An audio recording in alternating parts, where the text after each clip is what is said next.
Yeah. Shout out to my boy Lee Davis. Happy birthday to him. But he works for Radio One. He's the one that usually sends me like the leaks on albums. So we already had the Pusha drop. We already had the Kendrick drop. And this week was kind of like, okay, new music. And man, I get a text message at midnight from my daughter with a new Harry Styles song. And I'm like, yeah, I forgot how huge of a fan my daughter is of Harry Styles, dude. Harry who? Harry Styles and that entire, yeah, dude. But what's that lane of music called? What you mean? Is that pop or R&B? I think Harry Styles, if you really listen to his music, it's kind of all. He does a lot, man. I would never think that anything he does is hip hop, but it's pop, R&B. I forget the genre that exists over in the United Kingdom. But I mean, she's been to like, I think she's been to like 3 One Direction concerts growing up. Yeah. Okay. So okay. Yeah, she's been connected to Harry Styles since like she was 7. Like that's her group. That's her guy. And honestly, One Direction, man, I used to hear the music throughout the house so much that you fall in love. You know how you constantly hear something on the radio? Yeah. And you hear it so much that eventually you bob your head to it and you start liking it. That's how like hearing One Direction all the time was. And eventually I'm like, oh man, okay, they have some catchy joints. So when Harry Styles decided to go solo, that's when he started turning up. Yeah. And the joint she sent me though, I have to keep it 100. I haven't checked out the entire album, but the joint she sent me, I was like, okay. Is he like a Nick Jonas flavor? I like a couple Nick Jonas songs. This is gonna sound disrespectful. They all sound the same to me, bro. They do. That's why I was like, is it that type of like he got a good sound? You like, man, this my boy can sing a little bit, one of them Robin Thicke kind of guys. She sent me this song called Grape Juice off his album. Grape Juice? What are you talking about? Grape, He ain't talking about no real. It's funky, man, because it's got some like really nice strings. Yeah. And like a live band feel to it. I love like live instrumentation. So you get that with a nice little kick snare, bass line. Okay, I'm gonna really check it. It's the style.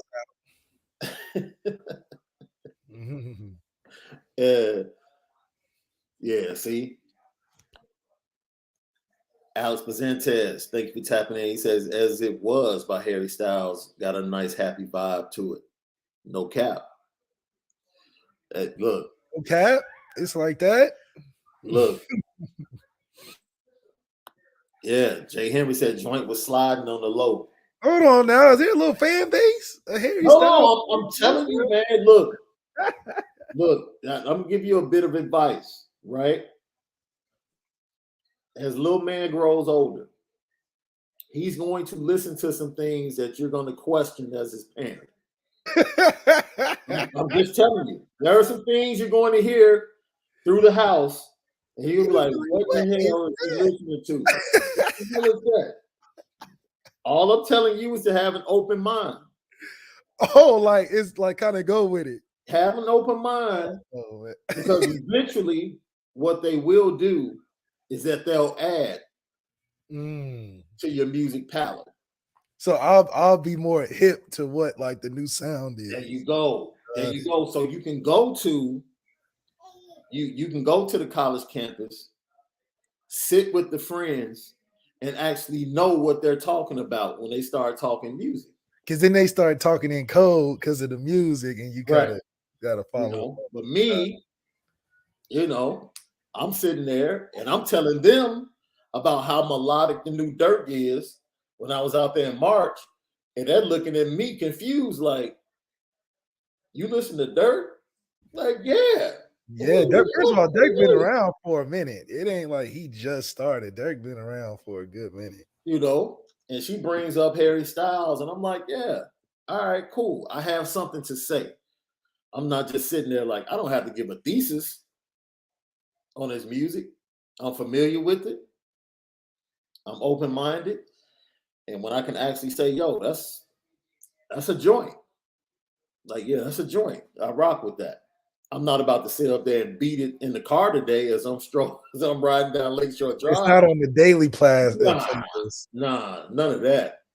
But it's on that new music to check out.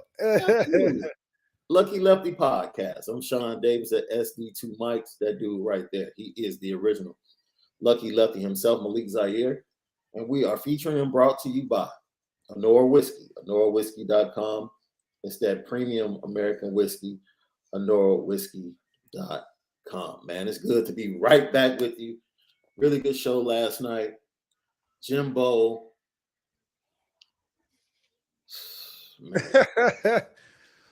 It's like the Spider-Man meme when they're pointing at each other.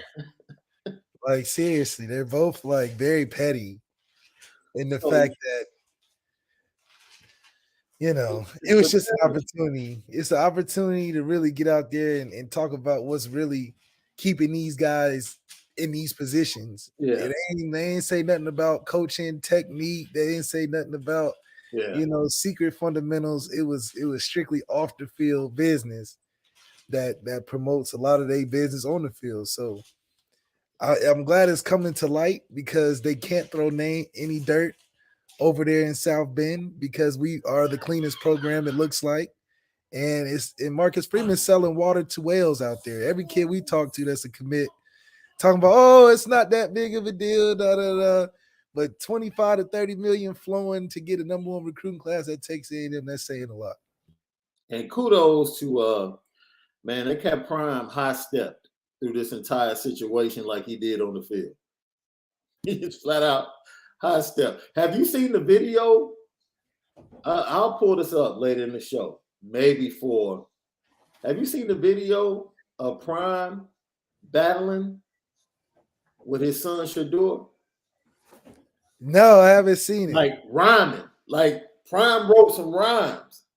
He wrote something. Wrote some rhymes over it was like a Future type beat. And he was in there really melodic. Yeah. See, Prime gives off that. I think Prime gives off that Ice Cube can do it all, you know, multifaceted. Because everything Dion does just seems to be entertaining for the moment, you know. It's just like you can do that too. I mean, it just adds to the legacy, man. I think that's pretty cool. If you had to take a bet, who on the current roster at Notre Dame do you think has bars? That's an interesting question. Just who would you think had bars? If I had to think about it, I'd probably say Logan Diggs. You think Diggs has bars? Okay. Maybe Houston Griffin. Okay. And then maybe Xavier Watts. He looked like a rapper. He looked like he could be a rapper or something. Maybe. We got a lot of clean cut guys, though. We don't got a lot of rapper likes on the team. I'm going to be real logical right here, bro.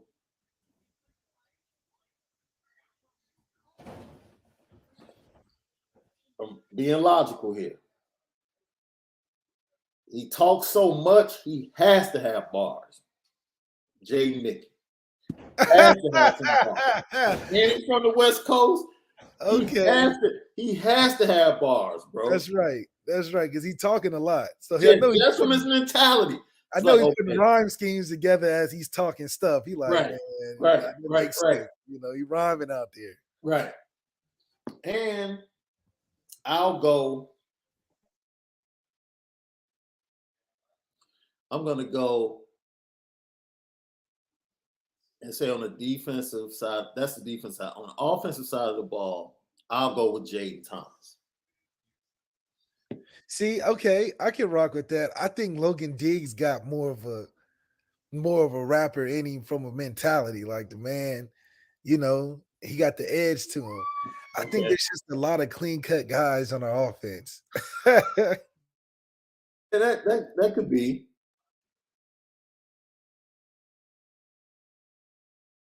So we put it out there, right? Last night, go watch the show last night, man. It was a fantastic show. And I want to start where we left off, right?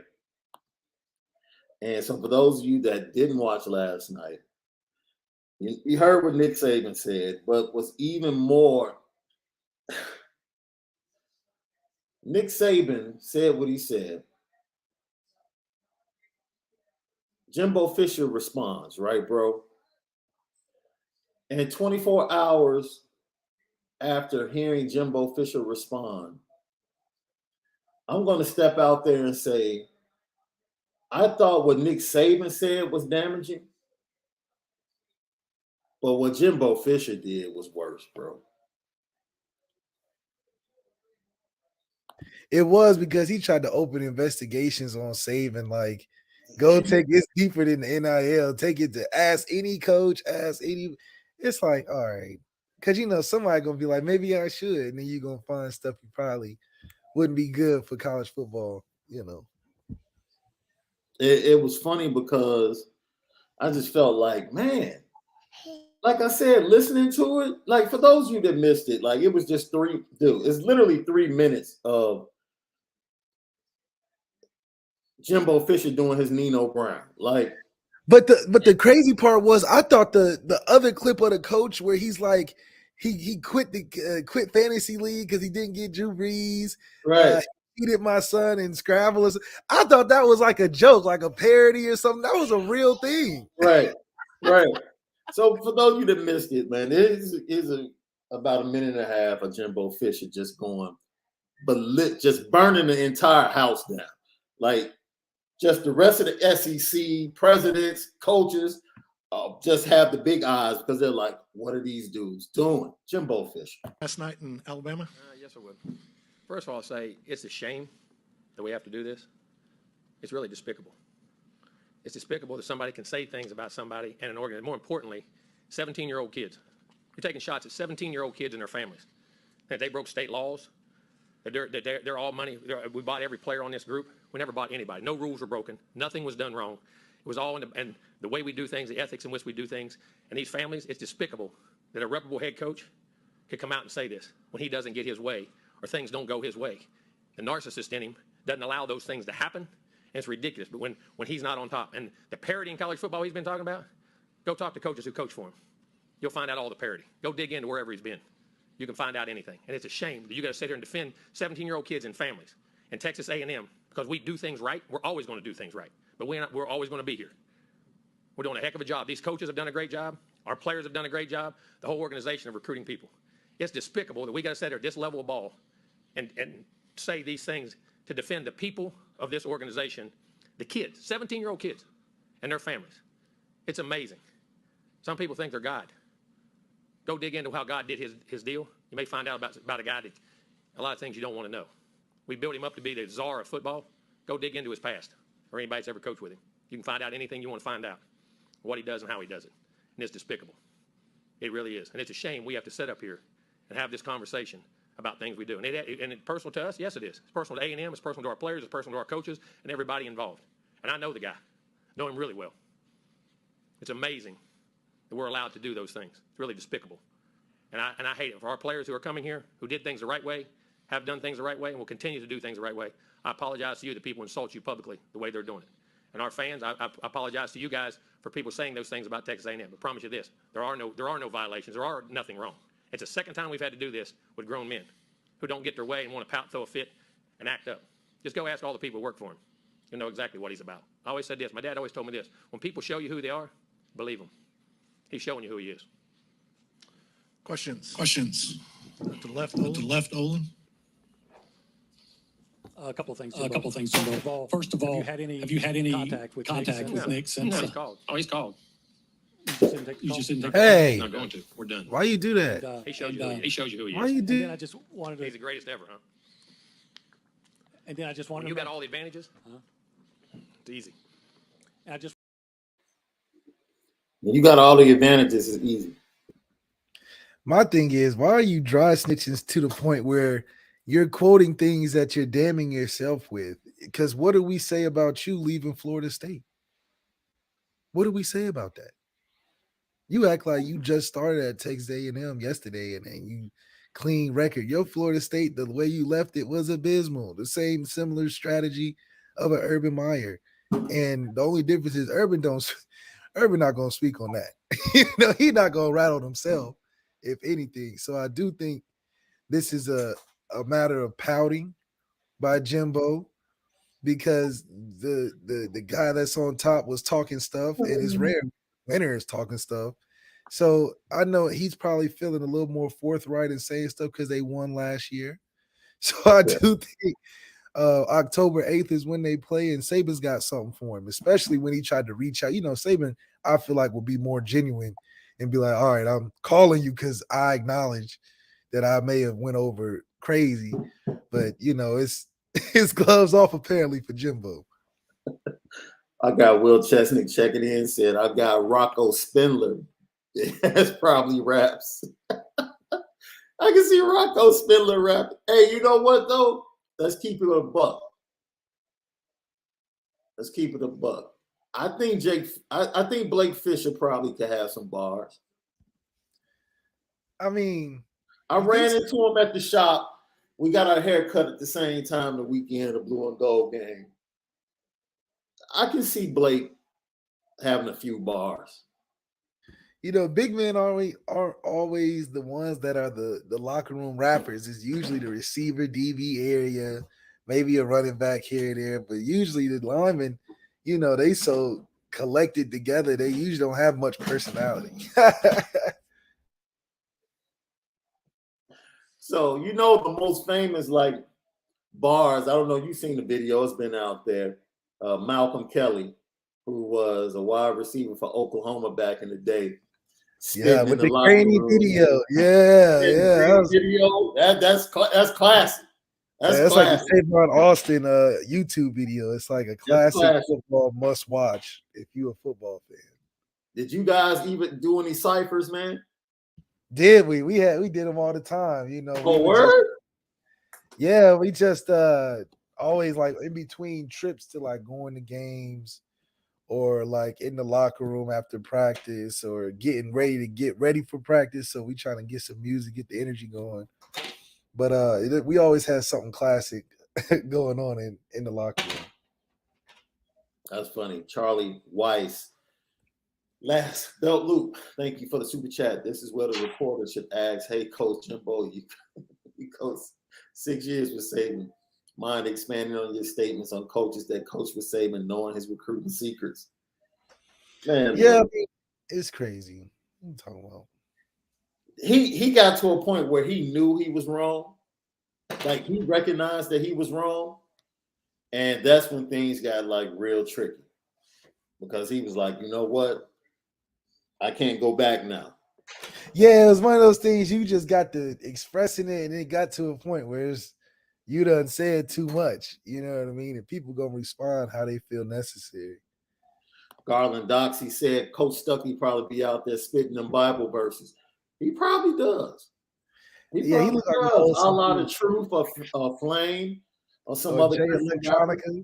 Yeah, he probably does. Now this is interesting.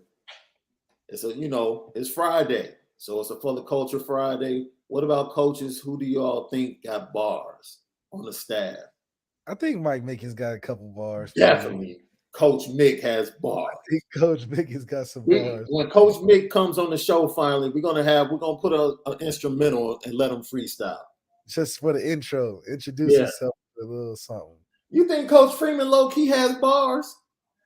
I think he's been at Obama School of Speech too long, so he's probably too professional to get back into it. But I'm sure when he was at Ohio State, he was in the lunch table with something going in.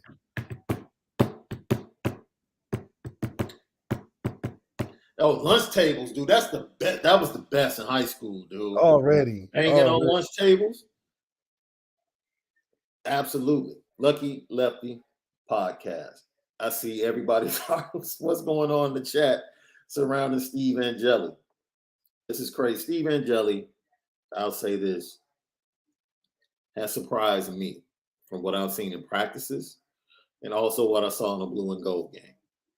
He's a better athlete than I thought he would be, and definitely has a better arm.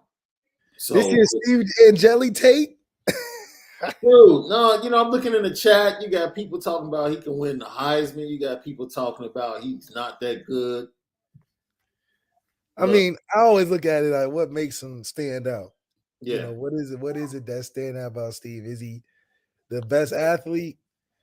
He's better than expected, which is what? I mean, are you saying that you expect him to be a non-athlete? So then it wouldn't be saying much, I think he's got enough ability to get away from people at this level, like a more athletic Ben, because like you said, he's way bigger than you think as a freshman. Where you like, damn, like you look like Ron Paulus or something, But it's just too early to tell and too far for what we're trying to do right now. Like I think that Marcus Freeman is more thinking, get a guy that's got some skin in the game because we're trying to win now.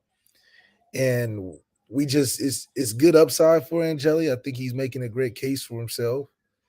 But we can only know if it happens for him to get in the fire, right? So I think he can do enough, but none of them are at the ability of a Caleb Williams level.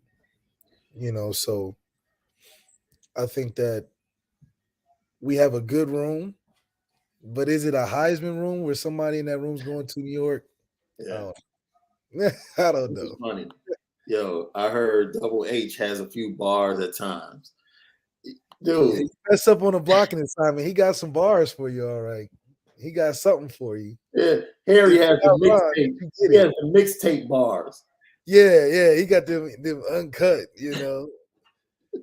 Got them bars for you. Has something for you. Tom Ballort, thank you for tapping in. Reese has to prove he can develop a quarterback. Fair? Well, he has to commit to one first. I think that's the first step in any development of a quarterback. Even Lincoln Riley does a great job at having a relationship with the quarterback that he's developing. Even if, he went to the last straw with Spencer Rattler, before it was just, all right, I have to make this decision as a coach to keep my own job. But every quarterback he's dealt with, even dating to Kyler Murray and Baker, great relationship to where they allowed that to develop because now they were seeing on the same page. I'm waiting for Tommy to really get on the same page with an elite caliber guy that he can build. And I think Drew is mentally there with Tommy. I think Tyler is physically there for Tommy. So it's more of like a Frankenstein project getting into this. Because I think it is going to be a different style for Tommy to call if it's not Drew out there. I just think Tyler has a different skill set that he's best at, which makes it two different offenses in my mind, which make it tough to win in tough games. So I don't know if you saw this, but every year since being at Jackson State, Deion Sanders has had a theme song every year. Yeah, I seen that. So for this year, it's Here I Go. Mystical, right? Which is, dude, that's a perfect intro song for anything. If you're a comedian, whatever, boxer walking to the ring, like, perfect. What's the theme song for the 2022 Fighting Irish? It's got to be a DMX affiliated. Okay, you're going to go with the X. Let us know, LL Nation, what should be the theme song? It's got to go DMX. So just basic ludicrous move. We move into the top spot. And we going with foot on the gas because, we trying to win in all areas. We're winning in recruiting. We're winning in retention. We're winning in competition. I don't even think any of these recruits have positions anymore. Every time I'm looking at a guy, he's either a DB or an athlete. So, it's crazy. The one kid, who was I looking at yesterday? his tape starts off with he runs a touchdown back. No, he catches a goal from Texas, the receiver or athlete from Texas. Yeah. Catches a goal ball. Next thing, he gets a pick six. Next thing, he gets a kickoff return. These are 3 plays back to back. I'm like, oh, this kid just does everything. That's the type of guys Marcus Freeman is bringing in, which I think just gives us a crazier edge when you're dealing with the schedule that we're dealing with. We're playing a Pac-12 offense in USC that's got Jordan Addison that's going to be throwing the ball all over the place. Then you're going down and playing a team like Marshall, who's been known to run the rock 40 to 50 times. You got to be able to have a variance of players, not just a Big Ten conference where you have giant O linemen and D linemen, and then you play out of conference and it looks like 2 different conferences. It looks like 2 different teams. We got to have some tall receivers, some short receivers, like Chancey Stuckey says, starting 5. We got to have a quarterback that can run it, throw it, kick it, pass it, punt it, pitch it. He got to do all of that because we play Wisconsin, and then we turn around and play Drake London and Sam Howell. So you got to have guys that can fly around, guys that can think on the fly, and guys that are versatile. And I think Marcus Freeman realizes that. And this is a different recruit than that Cincinnati. He's not walking in the IMG saying, I'm Cincinnati, give me this guy, this guy, and this guy. So he's even stepped up his game from where he was at, and I'm proud to see it. You know what? Man, there's some good songs coming in. Our girl D Beezy says, move. Luda. Yeah, Luda. System Matters. Ron Tuck will get on the floor. Alex, once again, all of the lights, Kanye. Double Down says Bone Crusher, Never Scared. Yeah. D-Dub 804, Mystical, Here I Go. That'll be copying Jackson State, though. So I don't know about that. But the kids love the NBA YoungBoy and stuff. So that's what they want to hear. They want to but it would have to be something that you could brand as well. So it would have to be something that the kids are cool with, but it would also have to be something that, well, you know what? No, this is the coaches in the locker room. So forget Brandon and the fans. Like coaches in the locker room. Coaches, I think the coaches song would be different than the players song. Oh, for sure. I think the coach song would be different than the players song. Because you can't, as a coach, you really can't be too high. Hey, you know what though? Marcus Freeman probably play some Michael Jackson or something, like Smooth Criminal. Yeah. Because he can't play no Get Crunk like he was playing. Yeah. So he probably got to play the latter of the 2. Yeah. And like you said, I think you went down the right road, bro. Just thinking about what you said, I think you went down the right road. That's the perfect fit of where you probably think, yeah, I'm with that. When you talk about DMX, yeah, I think that's the perfect. Yeah. DMX would be perfect, bro. Back-to-back classics. That's because that would be a great start for Marcus Freeman. Drop back-to-back championships, or at least appear in one of the 2, because that's going to kick it off the right way. I think, fortunately, he's in a position where he can't start slow. I just don't think he's going to get afforded the luxury of starting slow. So, out of promise, I would hope he come out on all cylinders, If you hear that, where my dog's at? Yeah. Boy, if you played that before we ran on the field, I feel like you. I was back in the tunnel in the 90s, boy. See, that's the type of edge we're going to have to need, because that's the type of edge it's going to take to beat Alabama. They got a 90s edge to them where you hearing pads. You hearing clacks and clicks and bangs and wheezing because getting the air knocked out of you. That's what you hearing on the field. With us, you slinging guys around and stuff. Like, it's just not the same. So, like you said, like DMX, the dog mentality, man. We gotta do teams dirty this year, man. Upgrading the screen poppers and every. We gotta do It's dirty. Like Marshall need to know coming to Notre Dame is not just collecting a check. No, you're not coming to just get your little check so you can. You gotta leave. You gotta leave next year. You gotta leave with a whooping too. Yeah, you gotta leave with a couple bruises on you and some whelps on your head and your lip, a couple of taped up ankles because it was a rough one. You're gonna have to earn a little money. You know what I'm saying? So that's how we gotta have teams. We go teams in there and inspire teams whole seasons. So I think it's important that we change that image on the field, and I think we're gonna do it, man. So let's just talk a little bit about the guys that are actually on the cover of today's podcast, right? Christian Gray, Desmet High School, St. Louis, big time recruit, fell in love with Notre Dame early. And then, as we said before, Notre Dame now have become the leaders, and everybody starts to offer the guys that they offer. And you see Alabama. Alabama's offering everybody Notre Dame is offering just to try and make it hard. Alabama got that luxury. Yeah, we know they're gonna turn their neck a couple of times if we throw them offer, Like, come on, man. Just to sway you, just to deter you, because Yeah. And Rodney Gallagher, I think news broke based upon I guess it's Penn State, Notre Dame, West Virginia. He lives close to the West Virginia campus. Has a friend that's going to West Virginia as well.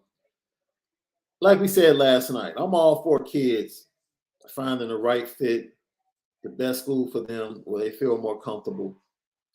And that just goes to show you, man, it takes a lot. I think it takes courage in the midst of the current climate with NIL and being a top recruit and all of these SEC schools coming after you, to have the principle to say, yo, for me, the most important thing is me being comfortable where I am and wanting to be at a campus that I want to be at.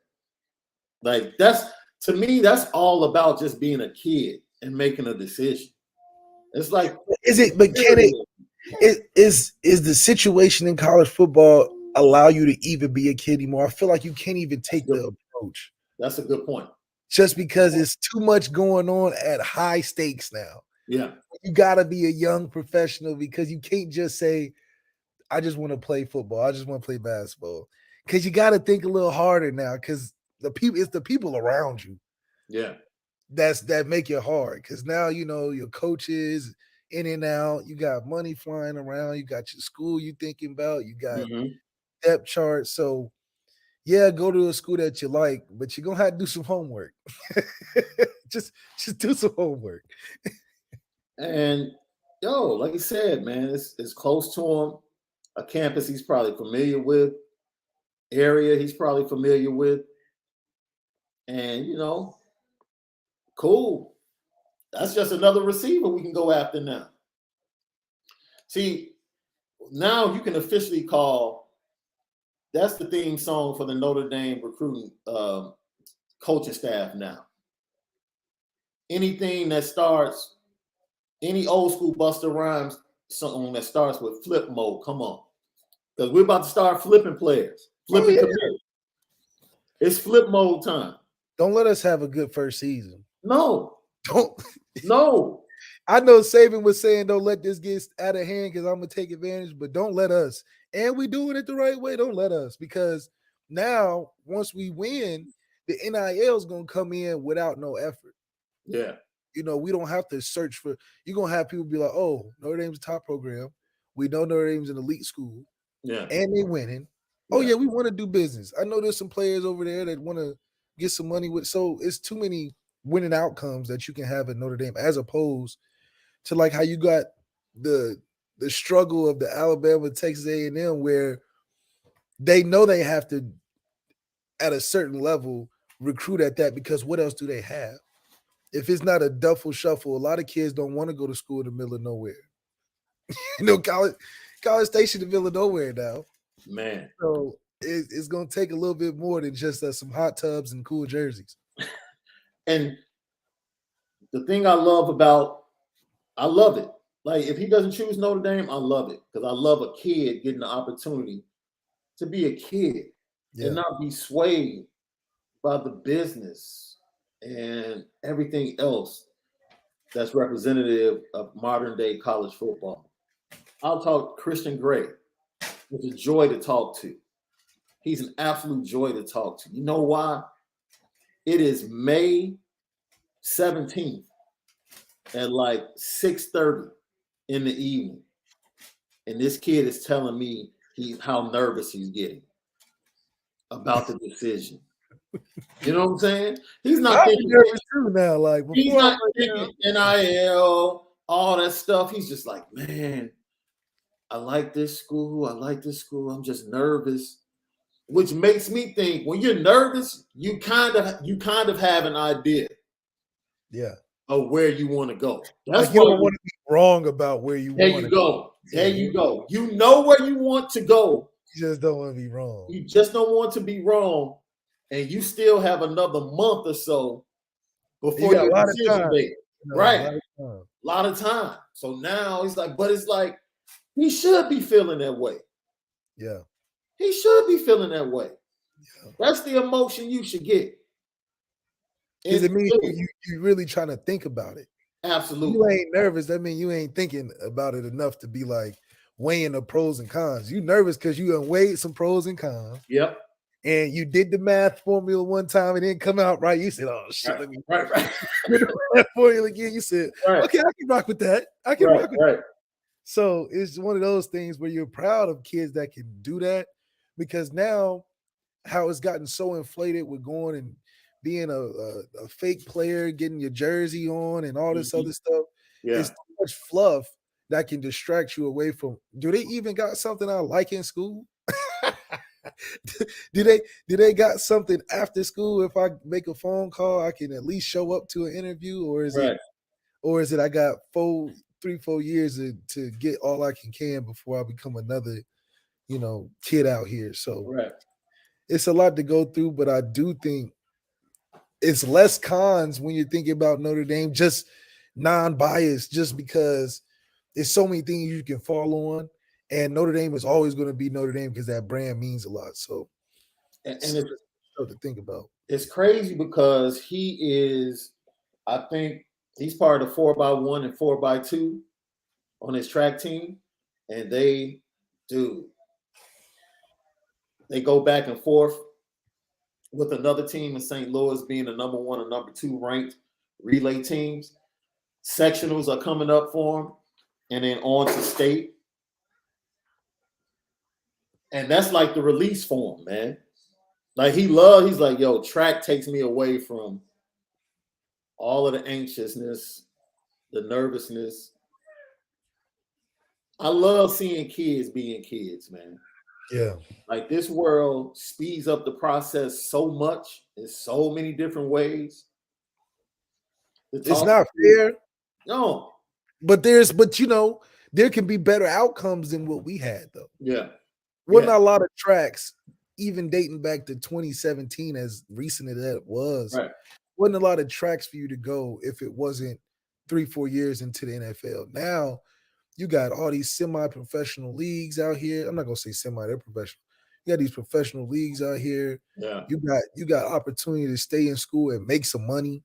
Like better than just going to boarding school at a nice place. You could actually have some revenue where you can not put all your eggs in just trying to make a bunch of money at the end of it, and you can enjoy each step. And just the benefits of what it can come. Now, there's a lot of worse or downsides that can happen. Definitely. Transfer portal guys getting stranded in college football purgatory. The dirty games of the NIL and how it's affected recruiting.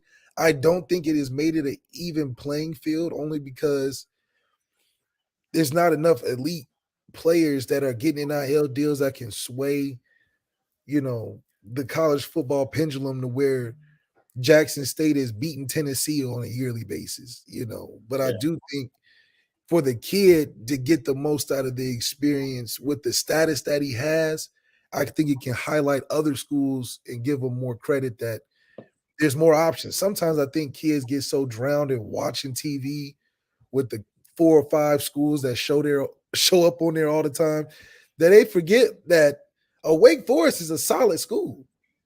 You know what I mean? Even if, especially if you're especially academically. If you're like not an elite Bryce Young and you're a middle of the road guy, Wake Forest is not a bad place. No. No. Like, hey, go to Wake. It's okay. Like, not everybody is going to Alabama, Notre Dame. But there are a lot of schools where the NIL could highlight, let's say Travis Hunter goes to Jackson State, right? It just highlights the university that, okay, it's not too bad. I don't have to be the first man to walk on the moon. Right. Other people have done it. So that is the encouragement I see out of going with the NIL and how it can affect. But I don't think it's going to affect where Virginia is whooping everybody's ass because the NIL is so good out there 4 or 5 years. Well, remember, a lot of people anticipated that this would be an advantage for Cal and Stanford being located that close to Silicon Valley. They just automatically assume that tech companies will be right there on campus, giving Stanford players and Cal Bear players all these big deals, and it hasn't gone down like that. The only athletes I've ever seen the tech industry even work with is Kevin Durant. So if you ain't got no talent like Kevin Durant, I'm sure the tech industry, if anybody, is like, oh, we're good over here. Hey, low key though, I will say this. As far as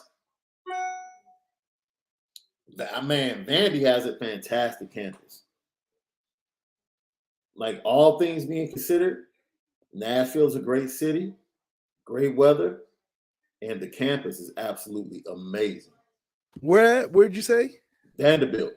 Oh yeah. See, I would be like you, how you said, crazy. Hawaii. Heck yeah. Of course. I go to Hawaii. I'll be like, I don't know if I'm interested, but I'm interested. I'm interested for this week. Like, that's definitely one of my OVs. Definitely one of my official visits. Like, mark Hawaii down for me. Like, and get the family passes too, because we might have to, I'm taking my mama, my daddy, my siblings, grandma. I think the NIL, the exaggerated next step of the NIL is for these superstar players to just go to vacation schools. They're going to get an NIL deal that's going to throw them enough to be like, I go to a Miami for $8 million and, do whatever in BS time, Yeah. But I do also think I want to see what is extrapolated like NIL 4 years from now with a guy like Nico Iamaleava. If he's not Peyton Manning at Tennessee, is that $8 million even worth it? Are they going to take it from him? Bro, I mean, you paid $8 million to a guy never taking a snap. Well, he better be Peyton Manning. He's got to be, right. You are getting paid probably the third most in the state, and you haven't even put your pillow down in the state yet. You got to be Peyton Manning. Look, man, I'll say something right now that's controversial. Peyton Manning is probably the biggest quarterback name at Tennessee. Rightfully so. I get it. All I'm saying is T. Martin came and took the team that he couldn't win with and won a national championship the very next year. That's all I'm saying. That's right. I'll leave it at that. That's right. What he couldn't do, T. Martin did with the same squad. Same squad. I just want to point that out. T. Martin needs some more love. Yeah, that's in right. the lore of quarterbacks at Tennessee. That's all I'm saying. I'm not saying he's better. No, and that's what people want to do. They want to take your whole career. They don't want to take the moments in which we just making a point. That's all. Just making a point, man. Give T. Martin some love. That's all I'm saying. T. Martin is just because we congratulate one man don't mean we taking away from another. Not at all. Yeah, give T. Martin some love. Lucky Lefty Podcast. So we talked about Christian Gray, but then I want to go to Caleb Downs because we had an interesting comment last night. and it goes back to what you just said. If you look at Caleb Downs' film, this dude plays cornerback, safety, quarterback, and wide receiver on the film. On the film. Like, he put that on tape because it was good. Yes. Yes. He ain't just like trot out there and try things out. He was actually good at these different things. That's why he put it on film. And I got Donnie Cruz is worried about, I guess, speed from looking at his film. Bro, he's an elite athlete. That's what you see. You can't play wide receiver, cornerback, safety, and quarterback. Yeah. You can't throw it to yourself, catch it, tackle yourself. No. He's the best player on the team. That's why he's doing all of that. Yeah. In the state of Georgia. Like, he's good. Yeah. Like, don't worry about why Notre Dame and everybody else is pushing for his services. They're pushing for his services because he's pretty darn good. Because he can be serviceable a lot of places. Man. Like, I'm not surprised the next recruitment story we're going to hear is Marcus Freeman recruiting an ambidextrous quarterback. Because he's recruiting guys that can do it all. My prayer right now is that all of these recruits stay healthy through the senior season. That's it. Yeah, like all of the 23 commits and recruits, my prayer is please, Lord, keep them healthy. Damn near, you don't even got to play. No, I'm not going to encourage you not to play, but you don't got to play. Will it ever get to that point? Because we've seen it in college football. Did it. And I'm like, I didn't even know you could even leave that early. I thought you had to at least do like your fall. No, we're reclassified. Well, kids have been reclassifying for years. No, I'm saying your senior season of football. I didn't even know you could do that. And keep your scholarship? Yeah, he skipped the whole senior and went to Ohio State early. Like, I thought he went early. Like, it wasn't a regular early. It was early. Yeah. Look. And things have changed academically, bro. Just be honest. We really didn't have the opportunity to take advanced courses as early as these kids are able to take it. You're talking about 6th, 7th, 8th graders taking college level courses. Oh, those AP summer classes. Getting credit. You know. Yeah, like, dude, I didn't take AP classes until maybe my sophomore year. And my daughter was in 7th grade because she was in the district. And it was like she was being funneled to the same high school. So the credits were going to go right into her high school. She had high school credits before she graduated 8th grade. But you know, it's crazy that those credits really just don't do much for you in school other than get you out of the general classes. But then you're like, damn, I almost want to be in the general classes because that's where all my friends are. Yeah. Facts. Because it's a different world. And honestly, one of the biggest issues I have with education is the segregation that exists. Oh, huge. If you go to any school, the kids that take AP courses and honors classes, they get treated much better. I ain't gonna lie, it was a big difference for me. And learning was different for me when I went to grad school and I'm in there with people that had kids, jobs, family, and I'm, fresh off of the bachelor's, Right. People had real lives going to class, sitting in there for my master's program. So that just changed school for me as, it's not college no more for sure. I mean, it's college, but these people got 401ks in here. Yeah. Let's see. Lucky Lefty Podcast. And let's see, we talked about in Mpemba. I think we'll probably do a show next week on all 4 weekends in June and kind of compare and talk about which weekend is more important. I think that third weekend, the second weekend, the 10th through the 12th is huge, but that weekend of the 19th through the 20th is lining up to be just as important. I think CJ probably makes it then. I think Mpemba is locked in for the 19th, 20th. So, I think if I'm not mistaken, I have to double check. Caleb Downs is one of those weekends as well. Look, man. Notre Dame is I talked to 3 Chicago area coaches recently. Sat down and talked to them about the rejuvenation of the brand in the area. And it's real. It's real. And I had a public league, Chicago public league coach flat out tell me, anytime Notre Dame is coming to your games, it helps the program and it helps your players. Because what it does is it attracts the attention of everybody else. Like if somebody sees Marcus Freeman on the sideline at your game, then guess what? Other coaches around the country are going to hear about that. Even if they've never heard of your school, they've never heard of your program, they're going to hear about, or somebody in their recruiting office is going to say, yo, Marcus Freeman and Notre Dame are at this school. It's a copycat league. It's a copycat league. So they are ecstatic. They're ecstatic that Notre Dame is once again becoming a dominant brand in the Chicagoland area because it raises everyone else up. It raises everyone else up. We sure didn't recruit Chicago like you would expect being Notre Dame. I almost thought y'all didn't have that good of football in Chicago the way we talked about Chicago and Notre Dame recruiting. See how disrespectful?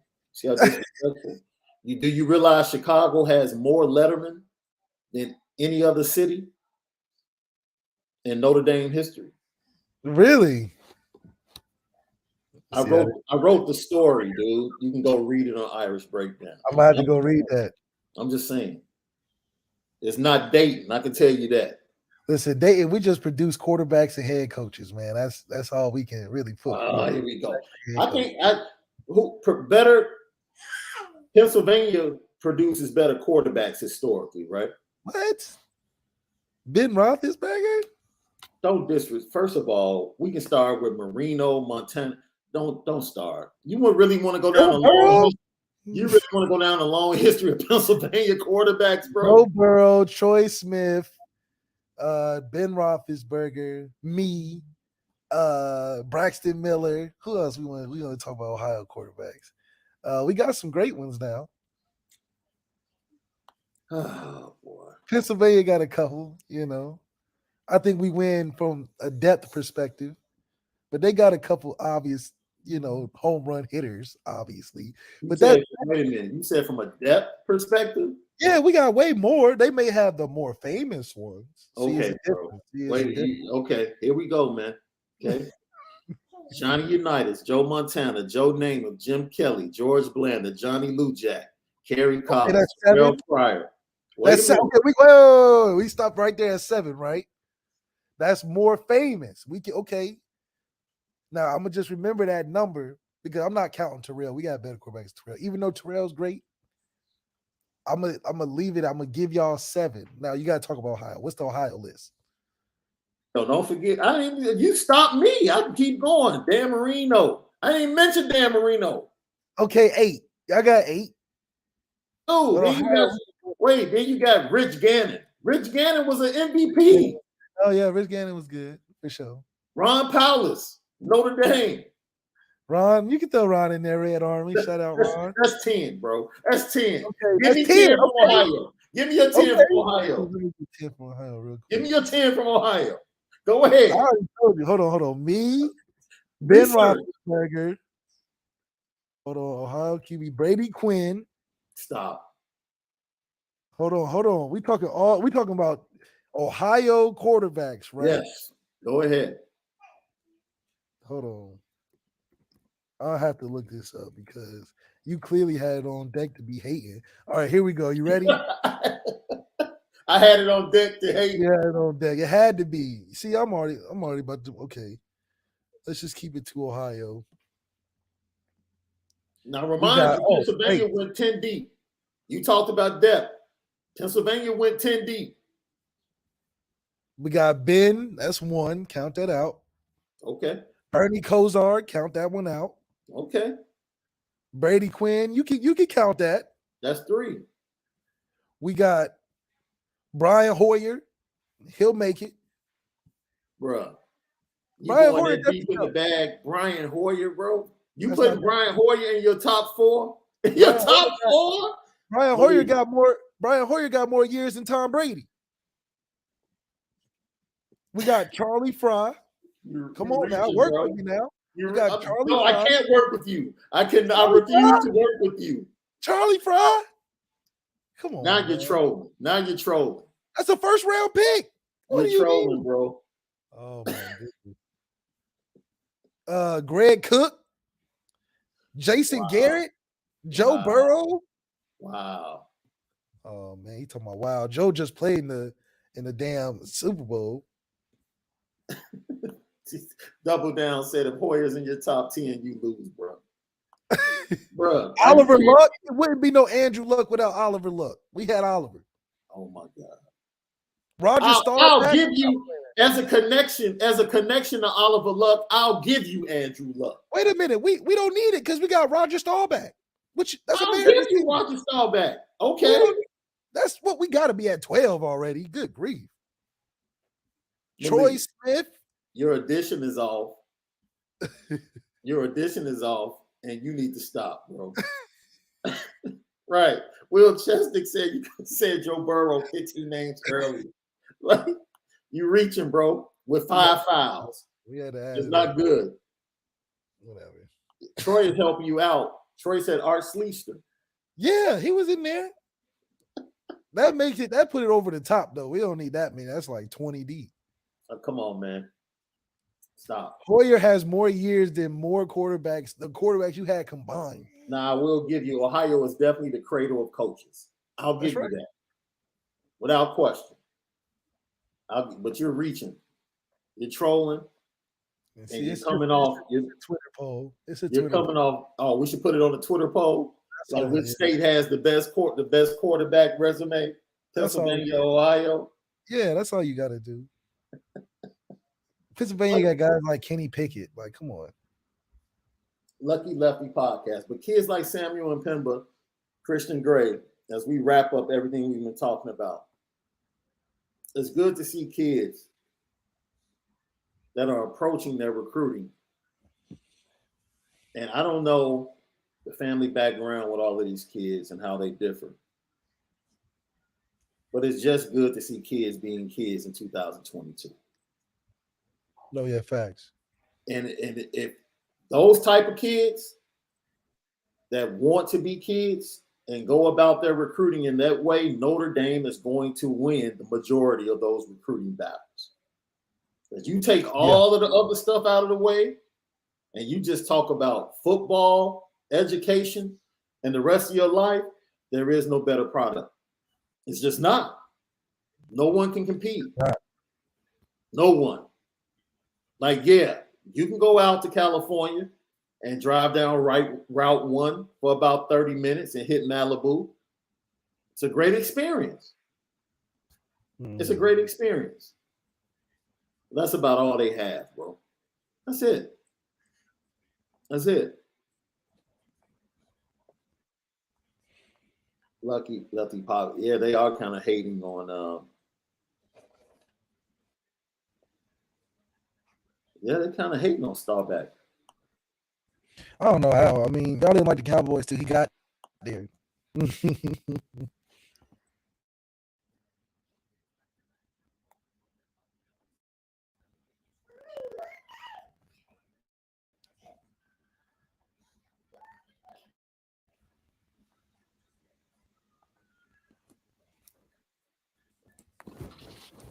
I see something in the chat about Cedric Irv, and I want to make sure I bring it up. Let's see. Nolan has a message for you. You see that top 4? You see that top 4 right there? You see that top 4? I never did. That's not including Johnny Unitas. That's okay because y'all got the more famous guys. We understand that. Sean Kelly said, "What does this mean for ND since Cedric decommitted? Cedric who? Yeah, I don't remember Cedric committing. Like this must be new."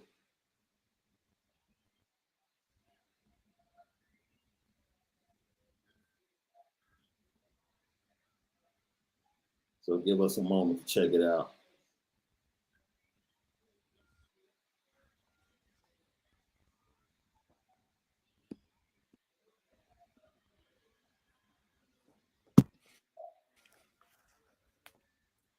Oh, just 9 minutes ago.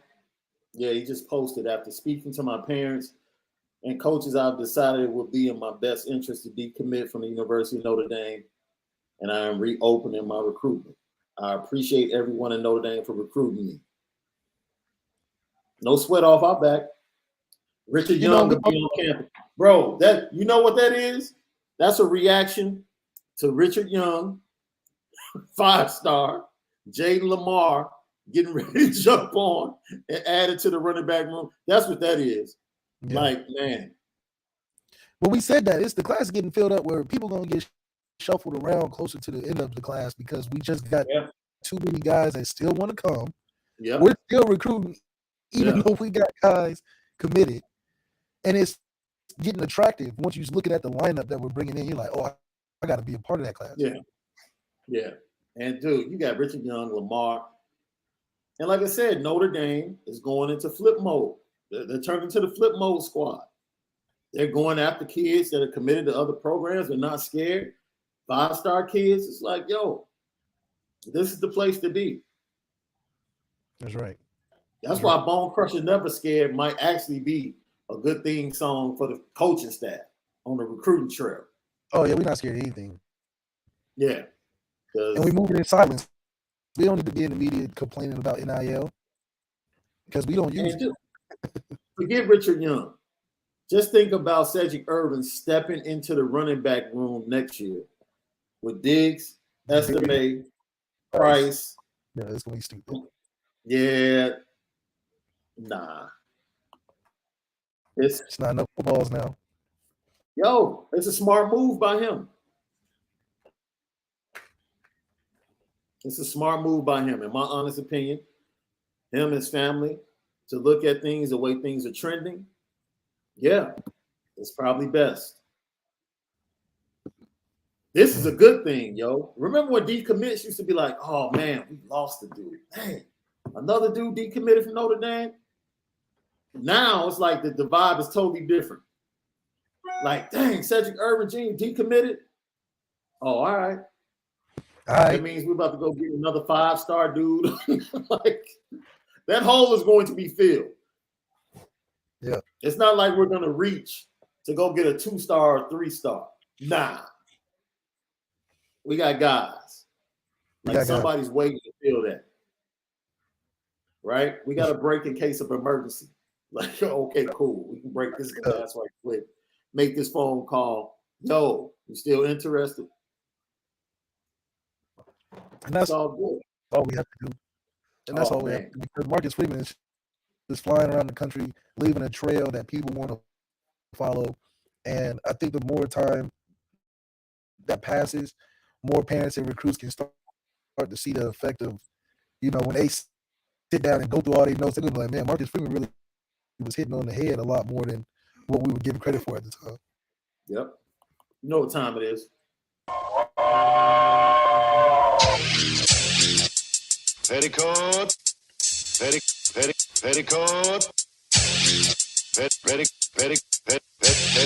petticoat junction. It's time to get petty. Oh, we did a good job executing. Are you upset with something? And fire up the Petticoat Junction train. I just don't like you. You don't? No. What is today's pettiest story? Petty Junction.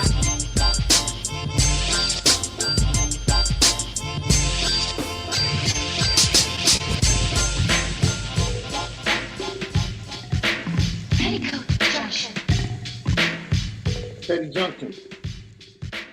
Petty stories of the day right here. Lefty Podcast.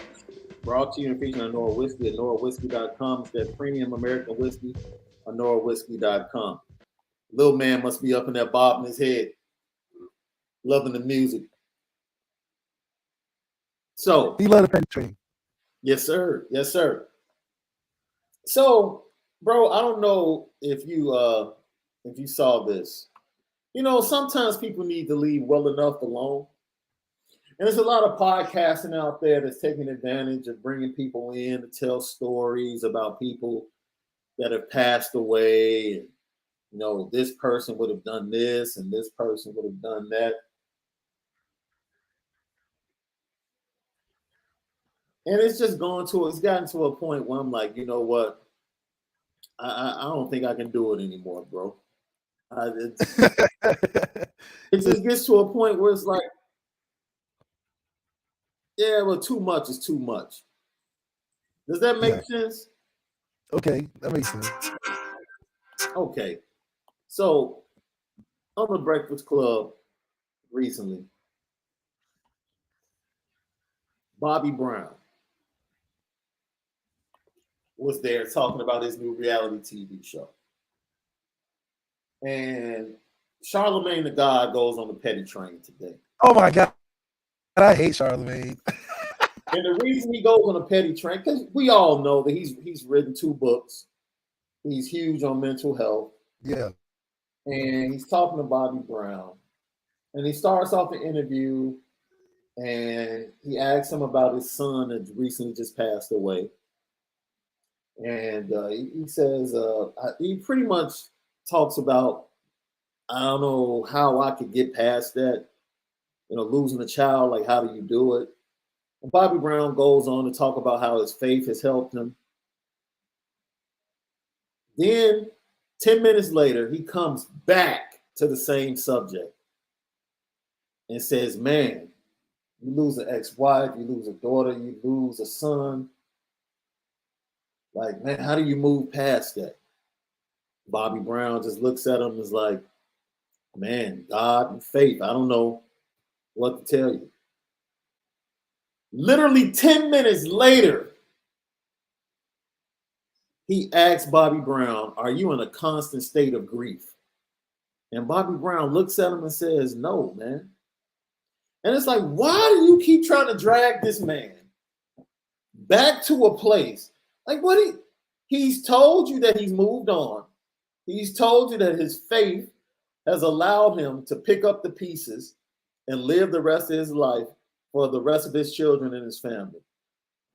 What are you trying to get out of this interview? What viral moment could you possibly trying to get?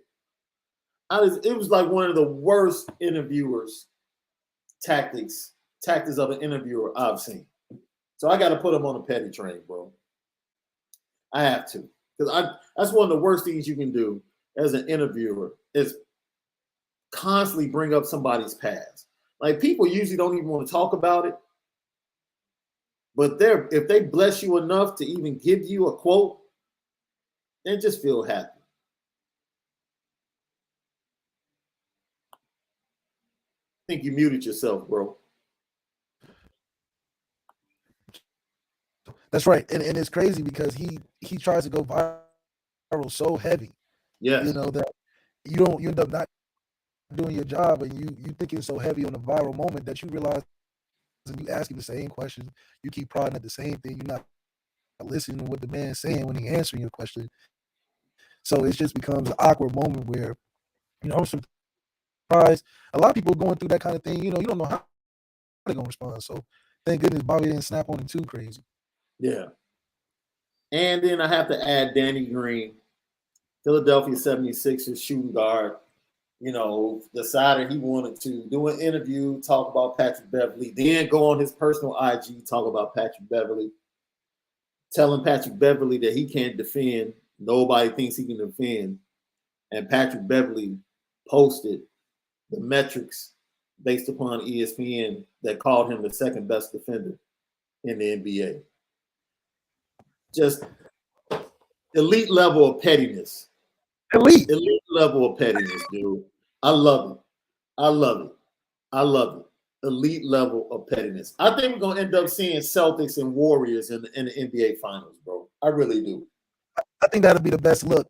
They got to be the new Lakers, the Warriors. They got to be in there. And then I do think that I think we'll see Patrick Beverley in the Hall of Fame because he's been having too many moments in the league that you can't ignore, and I think they're valued enough to at least give him a conversation. Yeah.